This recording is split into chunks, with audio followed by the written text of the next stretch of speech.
Ladies and gentlemen, welcome to Opinion Machine, the show where we talk about all things gaming. My name is Killjoy, and today I want to talk about Mortal Kombat as a series, but the last couple of games, and how Mortal Kombat is becoming like the mature version of Smash Bros. Recently, they showed off a bunch of new characters coming, or two returning characters and a brand new character being John Rambo, and it kind of got me realizing that NetherRealm and Warner Brothers, I'm not sure who owns the rights for some of these films, characters that they get, but they are doing a thing where they are essentially bringing a lot of comic book characters and a lot of film characters into their game. A lot more adult themed ones, obviously, because Mortal Kombat is an 18 rated game, but it's kind of crazy to think just how powerful these kind of like crossovers are, or how powerful guest characters are. Also, you know, let's think, recently we had Steve from Minecraft announced from Smash, and that was huge. And Smash is obviously probably at the moment the fighting game with the largest crossover you've ever seen in a game. And you have people like, you know, Mario being probably one of the biggest icons ever, to someone like Steve from Minecraft, who, while I have my own personal feelings on it, is a very popular, if not the most popular game in the world at the moment. And it's crazy to think that these games have this power. But looking at Mortal Kombat, I've been looking at the last couple games, and this actually goes back to Mortal Kombat 9 as well, I guess. Is these kind of film characters coming over? Yeah, there are comic book characters as well. In Mortal Kombat 11, Joker and Spawn are both from comics, but they also fit the Mortal Kombat universe really well. But each of the combat packs, or the DLC packs in Mortal Kombat 11, we've had Terminator, then we've got RoboCop, and then now we've got John Rambo. And that alone is kind of crazy. It's really interesting, you know, being able to pit like Terminator versus Rambo, or RoboCop versus Terminator. Like, that's really, really cool. And in Mortal Kombat X, we had essentially like a lot of horror villains. So we seem to have had action hero stars here, kind of. And then in Mortal Kombat X, we had Jason Voorhees, Predator, Alien, and Leatherface. All four of those characters from essentially horror films, which is kind of crazy. It's kind of crazy to see that, but you know, they seem to be doing a good job at pulling these guest characters in. Now, one character I was thinking of that was rumored for Mortal Kombat 11, and I don't know if it's going to come true, is Ash Williams from the Evil Dead, who would fit the game amazingly, and I would love to see him in it. But it just goes to show like how powerful these characters are. I mean, Terminator turning up, but I bought Terminator before I bought the combat pack for Mortal Kombat 11. I was like, I want to play as Terminator. At the time, I was really wanted to see the film that was coming out, and I was like, you know what? I think playing as Terminator is going to be fun. I still haven't got RoboCop, and I don't know whether I'll get Rambo, but I probably will eventually get all of the characters. And it's kind of fun just being able to play these like movie stars, and it gets you thinking like who else you could pull from. I mean, I would love to see, like, you know, the problem is like when you've got someone like Arnie, or you've got somebody like Sylvester Stallone, who have been in many classic action films.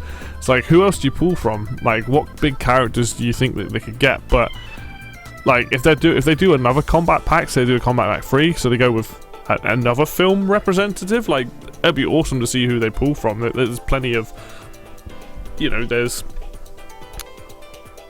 got to be another series that's probably like really obvious, and I'm just failing to think about it right now. But because you think Arnie was in Alien as well as not Alien, he was in Predator, so there's like a connection there. But it's really exciting times. It means that any like big action film stars potentially. I know that like Rambo and Terminator are very like, I don't know if RoboCop is or not, but I know that Terminator and Rambo were probably 18s when they came out. They were very, very brutal, bloody films at the time. I think I could be off base for that, but it goes to show it's crazy. So when you have something like Mortal Kombat come out, you have the interest of the people that are fans of the series, who go, I like Mortal Kombat because of Scorpion and Sub-Zero and all the classic characters that they want to play as. You know, and the fatalities, and the boss characters like Shao Kahn, Shang Tsung, you know, all these really cool people that, you know, you want when you play Mortal Kombat. You want the big roster, these Johnny Cage, you know, Jax, Sonya, all these big characters. And then you've got the second wave of people that you go, ooh, hey, Terminator's in that game, or RoboCop's in the game, Rambo's in the game. And it just shows how crazy, like, the hype people are for stuff like this. People love crossovers. I mean, look at Marvel vs. Capcom, one of the best crossover games that I've played. I've played the Marvel vs. Capcom, Marvel vs. Capcom 2, and I've got the third one as well.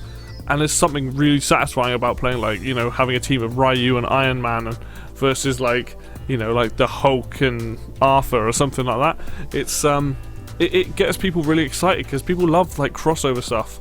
They love guest characters in games, and it really does sell. It makes money for both parties, I'm sure. Like I said, Smash is Smash is specifically just video game characters, which is what makes that game so unique. It's like if they weren't originally a video game character, then they're not going to be in the game. As of right now, that's what Sakurai and the team have said. Mortal Kombat is like, hey, we just want people that fit in the game. So, hey, Spawn, you're from a comic, you can be in the game, you look really cool, hopefully play really well. And then you've got, like, you know, RoboCop, Rambo, and Terminator. It's like, these are all big film characters. You know, this is really awesome stuff. Now, I'm not going to speak to the validity of, like, the game itself, you know, because obviously it's opinions on how you feel about Mortal Kombat 11. But actively, like, this is going to bring people back. Anyone that drops off and they see someone like Rambo, they're like, hey, that looks fun. He's got a giant machine gun. Probably be, like, a crazy zoner. But, like, you know, so you've got those people. But also in Combat Pack 2, you've got Rain and Melina. You know, two returning characters. I love Rain anyway, so I'm like, hey, that's a character I want to play. But I love the fact that it's such a good way of getting people to come back. Shoving a guest character along with these classic characters people want. Again, Smash does a really good job of this. If you look at Fighter Pass 1, right? You know, people were like, oh my god, Joker. Oh my god, Hero, Banjo, and Terry. And then you had Byleth, who was the Nintendo's first party in there. And it's like, oh, cool. So we got this first party Nintendo character, as well as these third party people from other games. It's different with Smash because Smash already had all the returning characters in the game. Mortal Kombat, Street Fighter, other games like that do bring back classic characters. You are paying for that character that you that you like. You know, with Capcom are doing it now. They're bringing back Dan, who is like a beloved joke character. Excuse me, but people love him. You know, and that's the thing with fighting games is you have to. There's two things you need really. You need a strong roster of characters that people resonate with and like and enjoy, and you see this with most fighting games. Street Fighter, Mortal Kombat, Smash, Guilty Gear. I'm pretty sure it goes on with every fighting game where people want to see the characters they're known to see and the ones they like playing, and then they want to see new ones. But as soon as you start crossing things over there and getting some cool, like, hey, X person is from this series is now in the game, you're like, oh my god, that brings in, you know, people that have similar interests, or that brings in somebody else who goes, hey, I really like that character, I'm going to play that character in the game, and you hope that they play well, you know.